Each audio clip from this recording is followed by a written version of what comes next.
all the platforms really prefer that you post content natively from there.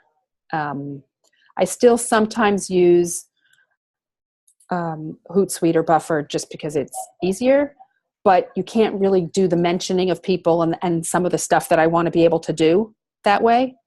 And I also have had the occasion where the image, if I'm sharing an article or something, the image that comes up is not what I like. And so you can, but I think it's better to do it natively. And I see a question in the chat. Do you have to have LinkedIn Premium to do anything you show? Oh, that's a great question. So the free version, the differences are you can only see the most recent 5 people that have viewed your profile, where in the premium you can see 90 days worth. But you still will get some that say a LinkedIn user if somebody has set themselves as anonymous. On the paid version, you get access to lynda.com, but I don't know about you. I can get it for free at my library through my library's website, so I don't need that. The paid version, you can do in-mails, which is where you can send a message to somebody you're not connected to. But I don't know about you. I rarely get a good one of those. Most of them are sales pitches and annoying. So it makes much more sense to go to someone's profile and interact with them, something they've shared, to start a conversation and then connect with them. What else? You do get more searches if you use that a lot. There's something called the commercial search limit. If you've never reached it, you don't have to worry about it. But what happens is they don't tell you how many you get, but at some point they say, oh, sorry, you've reached your search limit. Wait till next month. Trying to think if there's anything else between the paid. So if your role is 100% sales, so for salespeople, for instance, it absolutely makes sense to have the paid version, or Sales Navigator, which is a completely separate product that lives on top of LinkedIn. But for all of you, I don't think really, honestly, there's any need. So we would be mostly marketing to our contacts to try to get them to do work with them. Correct. So is there any recommended way to do that with people that you're connected to second or third? So part of it is interacting with their posts and then essentially introducing yourself and sending a connection invite saying, hey, I've enjoyed conversations on your posts. Let's connect. You can do, if you have a business page, you can do sponsored posts like the way you can on Facebook. And the benefit of doing it on LinkedIn is you can pick job titles and geography and how seniority and all the things that LinkedIn knows about a person. But I haven't found them to be hugely successful in terms of getting people to take an action, right? Like download this free white paper or whatever. But in terms of getting people to see your post, you could certainly experiment with a post to your second connections. Or if you have a customer email list, you kind of like on Facebook, but it has to be over 100 emails, I think. You can upload it and you can, or a prospect list, you can have them target the post to those people. That's interesting. And similar to Facebook, it'll tell you a suggested amount and you can put a cap on it. Say, I'm going to spend $50 and see what happens. So to get people to even just to see your work. Okay. It's certainly worth experimenting. What about the slide share for, is that used much for more of showing more of your work? Some people do use it.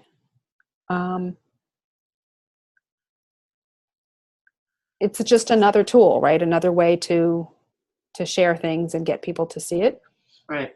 I personally don't, because for me, it doesn't make sense, because for you guys, it may actually more because you can show examples of things. For me, my PowerPoints and slide presentations don't add value without me speaking. I do see a question. Do you have tips for wording your headline?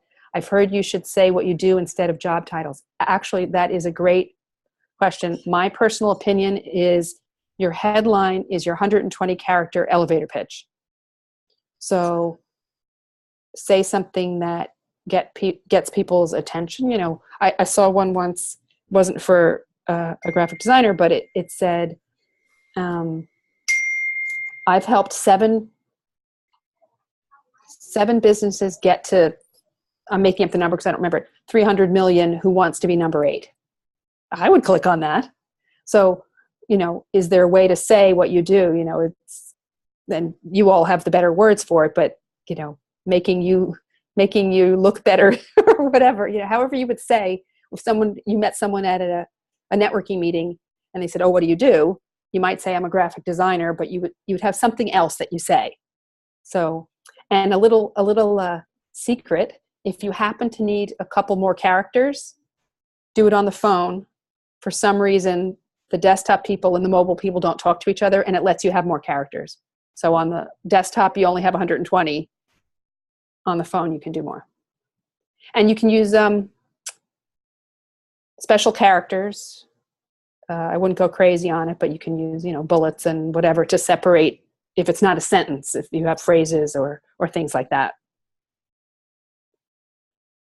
And you can search other people's. See what they say.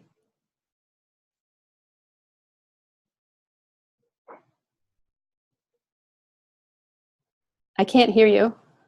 Are you talking, Nancy? My daughter was texting me, so yeah, my son was too, actually. I said, does anyone else have a question? Just one quick one about articles. I like the idea of what you said, sharing your article after you've typed it.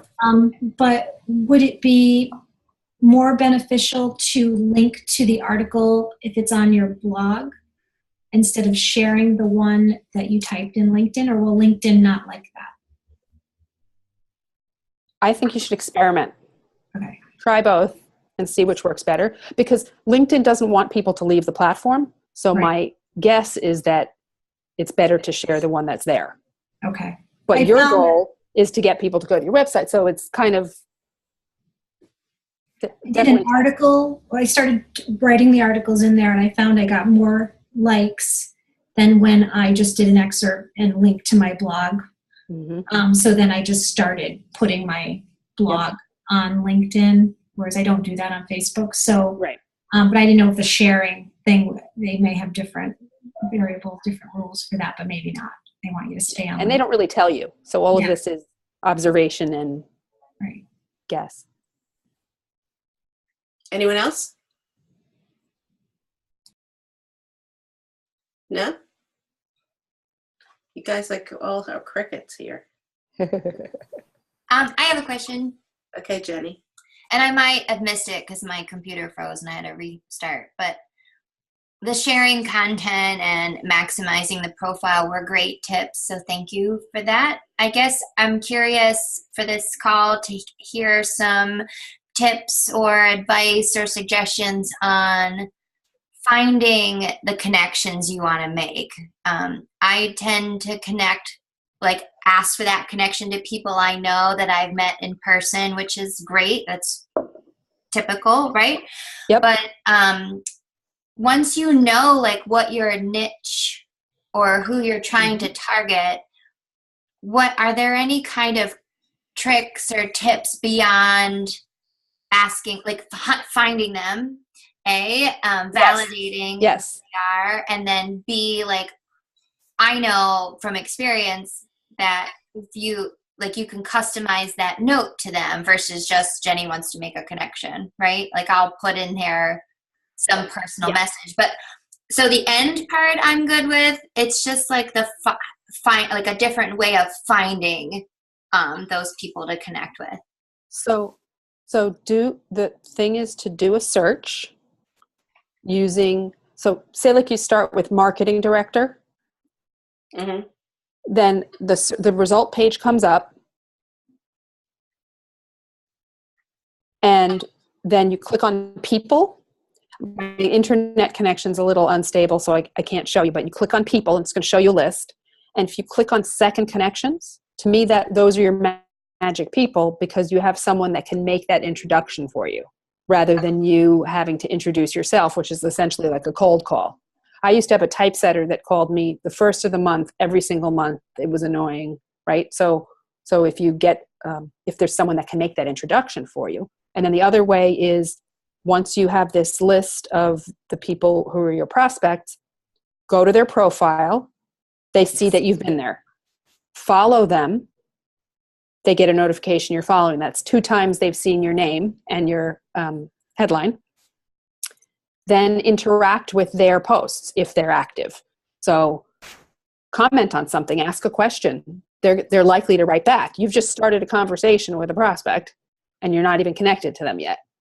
Then you can send them a connection invite with a message that says, I enjoyed our conversations. I'd love to connect with you here. Then don't immediately send them a thing saying, can I show you my stuff? Continue to interact with them, and then take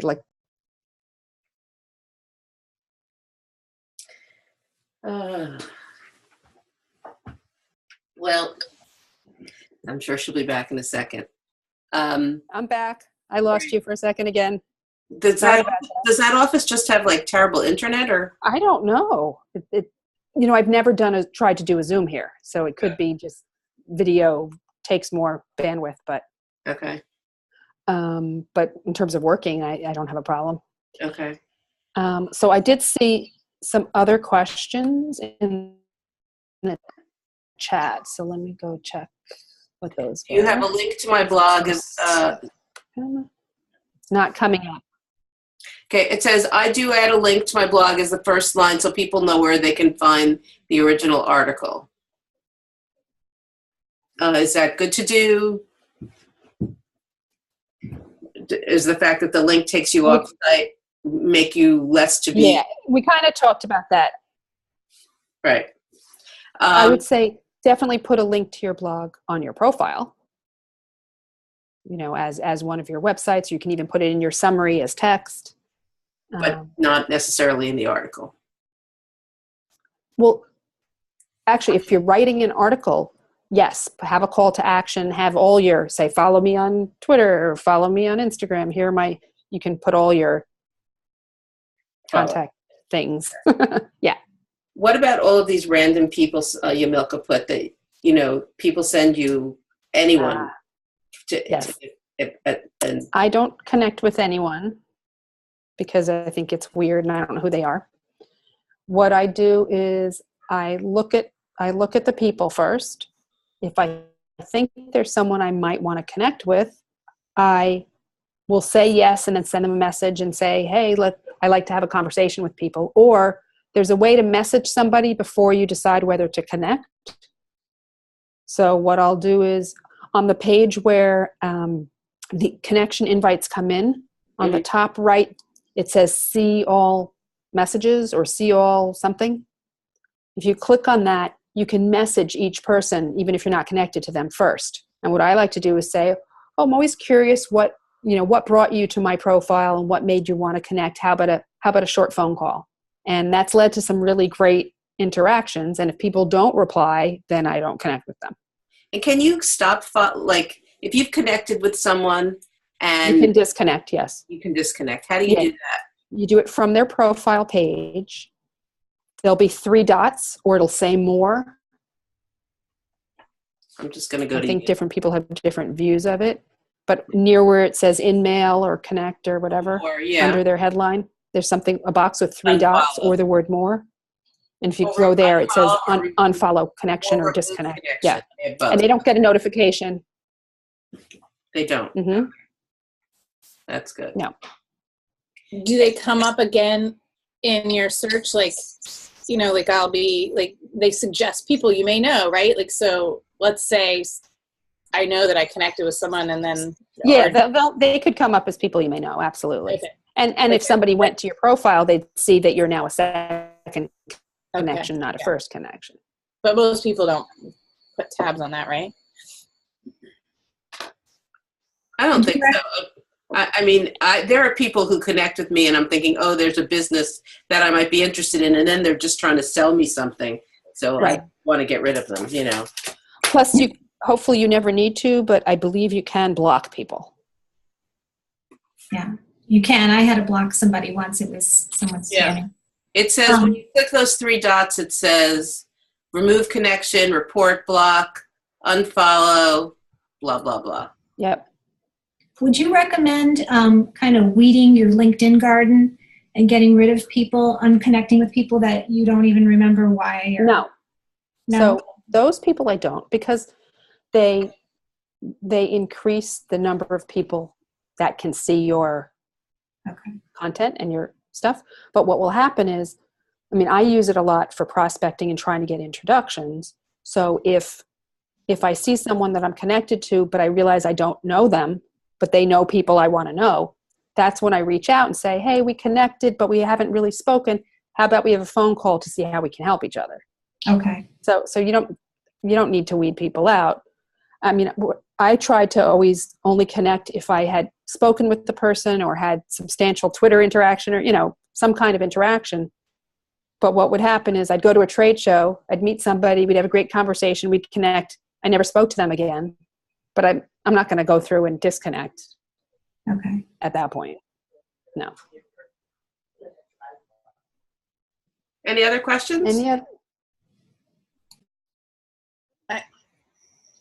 Go ahead, Wendy. I'm going through mine and I just all of these, then there's a green dot next to some people and no dots next to other people on my connections. What does that mean? Green dot means they're logged in and active right now. Okay. If there's a green dot with a circle in it, more like a donut, they're logged in, but they're not active. Oh, okay.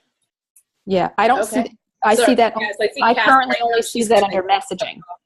Gotcha. The idea is that so you would know they're there, and if you wanted to send them a message through LinkedIn. Gotcha. Yeah. And some people right now, I only see that on the messaging features. Okay. But it's rolling out where you'll see it right on their profile near their name. I'm seeing it. I just clicked on another Beth I knew. Uh-huh. And, I've got a green dot with a white dot in the middle. Mm-hmm.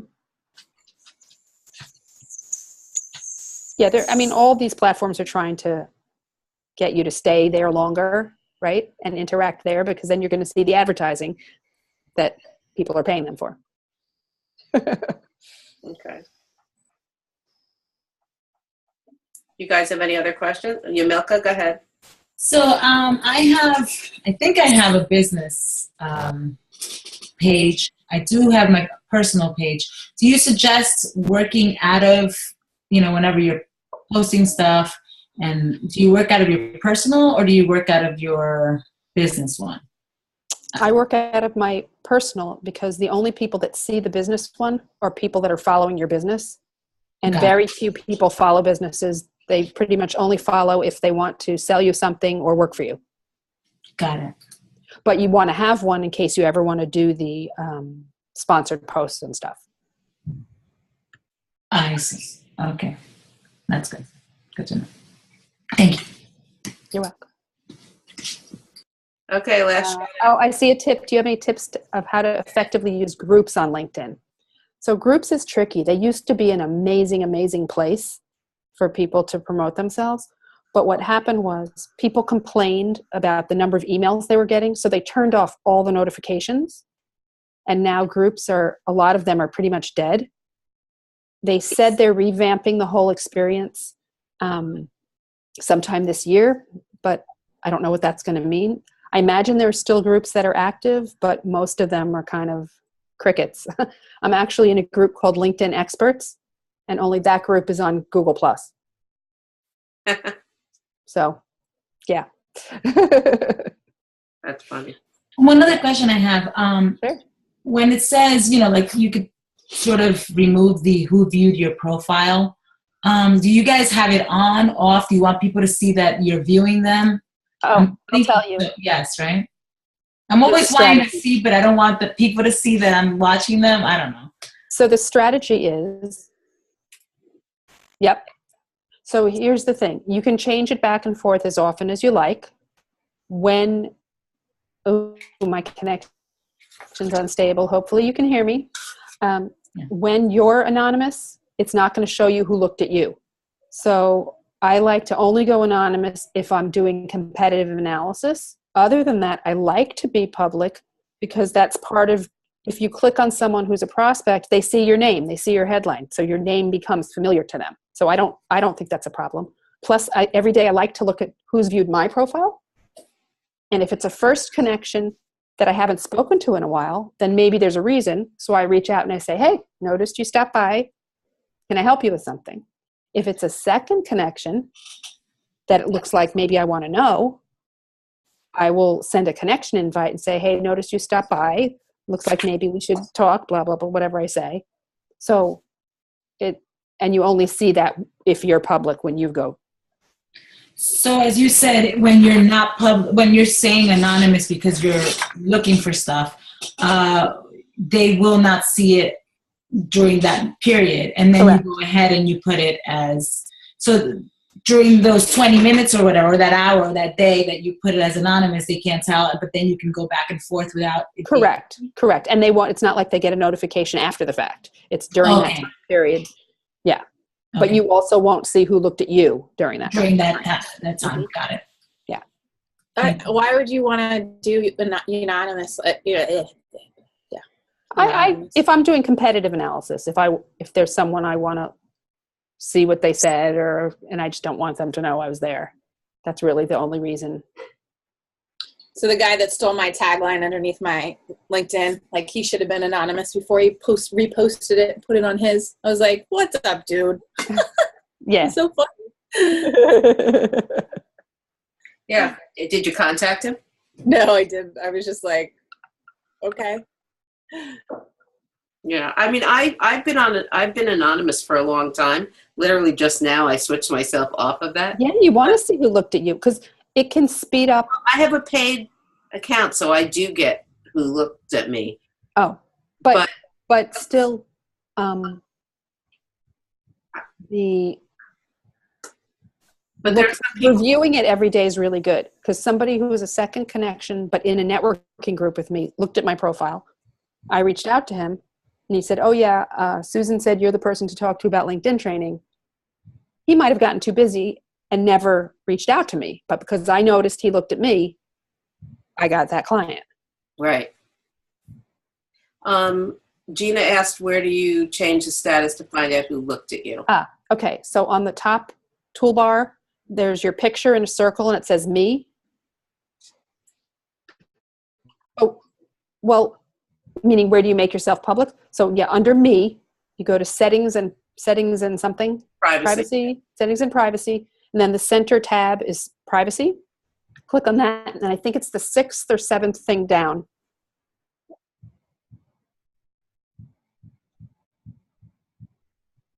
Yep, I see it. Profile viewing options. Yep.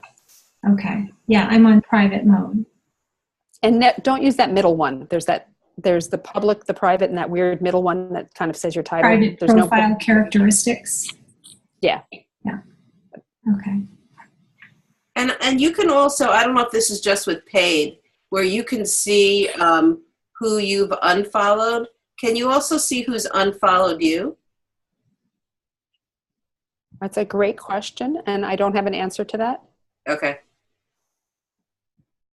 All right. I've never thought about it, but it's a good one. I mean, I don't think I post enough to be annoying to people, but you know. Oh, no. I mean, people, it's like Facebook. It's noisy. Yeah. There's a lot. Yeah. Don't worry about that. Exactly. And the thing is, the only kind of person that would think you post too much is somebody that doesn't have a lot of connections. So all they're seeing is your stuff instead of other people's stuff. Okay. Okay. Any other questions? We're coming up to the top of the hour here. No? All right. Well, I want to thank you. Go ahead, Beth. One last tip. If you're going to send a connection invite, always do it from somebody's profile page. It's the only place where you can customize and send a note. When you see things other places, if you click, it just sends the standard. As opposed to just saying connect. Right. Yeah. Okay. All right. Great. Well, thank you, Beth, so much. Sure. Well, thanks for having me. Free Thanks, little Beth. Notes. Thank you, Bye, Beth. guys. Thank you. Bye. Thank you. Take care.